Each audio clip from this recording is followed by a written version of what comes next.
Story. A lady was walking down the street to work and she saw a parrot on a perch in front of a pet store. The parrot said to her, "Hey lady, you're really ugly." Well, the lady is furious. She stormed past the store to her work. On the way home, she saw the same parrot and it said to her, "Hey lady, you're really ugly." She was incredibly ticked now. The next day, the same parrot again said to her, "Hey lady, you're really ugly." The lady was so ticked that she went into the store and said that she would sue the store and kill the bird. The store manager replied, "That's not good," and promised he wouldn't say it again. When the lady walked past the store that day after work, the parrot called to her, "Hey lady." She paused and said, "Yes." The bird said, Story. Same story. An old man went to the college that he went to when he was a youth. He knocked on room number 3 of the hostel and said, "May the first come in. I lived in this very room 40 years ago when I studied in this college." A young man opened the door and let him in. The old man examined the room, fondly remembering everything. He said, "The same old room, the same old wooden table, the ventilator and the same old window that opens to the garden and the same old bed." When examining it, he found a young girl under the bed. The young man got alarmed and said, "Don't mistake me, she is my sister. She dropped her earring and is searching for it." The old man said, "Yes, the same old story too." Story. His rookie pitcher. After giving up 3 runs in the top of the first, the manager runs out of the dugout to have a word with his rookie pitcher. The manager says, "Son, I think I've figured out what your problem is. You lose control at the same exact point in every game." "When's that, Coach?" the rookie asks. "Right after the national anthem." Story. Crafty old man. An elderly couple was just settled down for bed when the old man realized he left the lights on in the greenhouse in the backyard. Then they heard voices. 3 men had broken into the greenhouse. Scared, they called the police. The dispatcher replied he would send an officer as soon as one became available, as they were all out on calls. The old man waited for a few minutes and called dispatch again. He told dispatch, "Don't worry about sending an officer. I shot the robbers and now the dogs are eating their bodies." In no time at all, police were all over the place and captured the robbers red-handed. One of the cops asked the old man, "I thought you said you shot the robber and your dogs were eating them." The old man replied, "I thought you said there weren't any officers available." Story. The demon drink. A preacher was completing a sermon on the demon drink. With great expression he said, "If I had all the beer in the world, I'd take it and throw it into the river."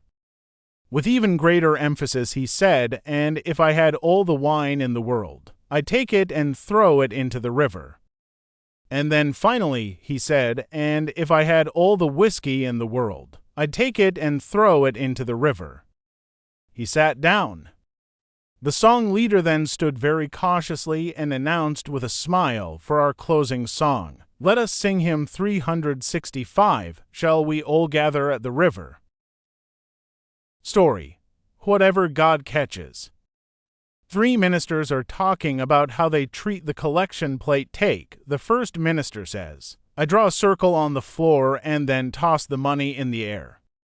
Any money that lands in the circle goes to the church. Whatever lands outside of it goes to me." "That's pretty much my system," the second minister replies. "I draw a line on the floor and then toss the money in the air. Everything on one side goes to the church, everything on the other side goes to me." The third minister nods, saying, "The way I do it, I toss the money in the air. Whatever God catches, he can keep." Story. Ventriloquist. A man walks into a bar and asks the bartender, "If I show you a really good trick, Will you give me a free drink? The bartender considers it, then agrees. The man reaches into his pocket and pulls out a tiny rat. He reaches into his other pocket and pulls out a tiny piano. The rat stretches, cracks his knuckles, and proceeds to play the blues. After the man finished his drink, he asked the bartender, if I show you an even better trick, will you give me free drinks for the rest of the evening? The bartender agrees, thinking that no trick could possibly be better than the first. The man reaches into his pocket and pulls out a tiny rat. He reaches into his other pocket and pulls out a tiny piano. The rat stretches, cracks his knuckles, and proceeds to play the blues. The man reaches into another pocket and pulls out a small bullfrog, who begins to sing along with the rat's music. While the man is enjoying his beverages, a stranger confronts him and offers him $100,000 for the bullfrog. Sorry, the man replies, he's not for sale. The stranger increases the offer to $250,000 cash up front. No, he insists, he's not for sale. The stranger again increases the offer, this time to $500,000 cash. The man finally agrees and turns the frog over to the stranger in exchange for the money. Are you insane? The bartender demanded. That frog could have been worth millions to you, and you let him go for a mere $500,000. Don't worry about it, the man answered. The frog was really nothing special, you see, the rat's a ventriloquist. Story: A blonde on job interview. A blonde walks into the police station looking for a job. The officer asks her some questions. Officer: What's to plus 2? Blonde: 4. Officer: What's the square root of 100?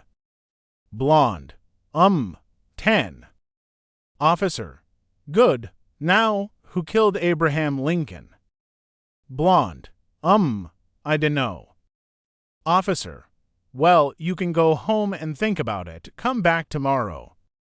The blonde goes home and calls up one of her friends, who asks her if she got the job. The blonde replies excitedly, Not only did I get the job, I'm already working on a murder case. Story: A pirate and a bartender.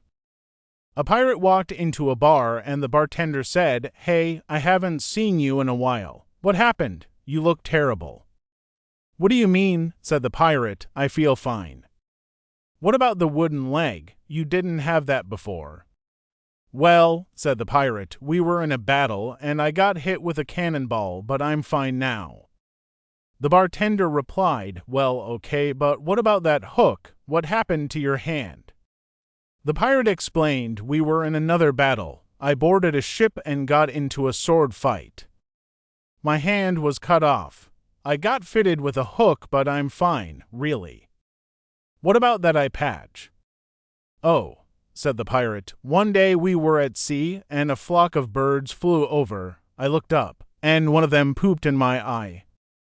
You're kidding, said the bartender. You couldn't lose an eye just from bird poo. It was my first day with the hook. Story: A vicar under the bed. A young doctor had moved to a small community near Broken Hill to replace a doctor who was retiring. The older doctor suggested that the young one accompany him on his rounds, so that the community would become used to their new doctor. At the first house a woman complains, I've been a little sick to my stomach.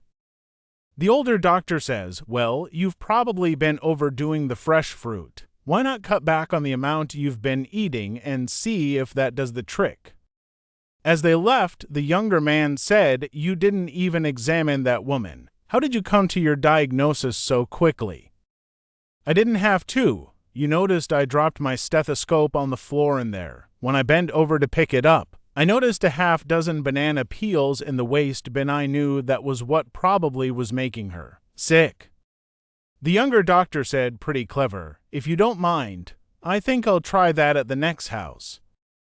Arriving at the next house, they spent several minutes talking with a younger woman. She said that she just didn't have the energy she once had and said, "I'm feeling terribly run down lately." "You've probably been doing too much for the church," the younger doctor told her. "Perhaps you should cut back a bit and see if that helps." As they left, the elder doctor said, "I know that woman well. Your diagnosis is almost certainly correct. She's very active in the church, but how did you arrive at it?" "I did what you did at the last house. I dropped my stethoscope, and when I bent down to retrieve it, I noticed the vicar under the bed.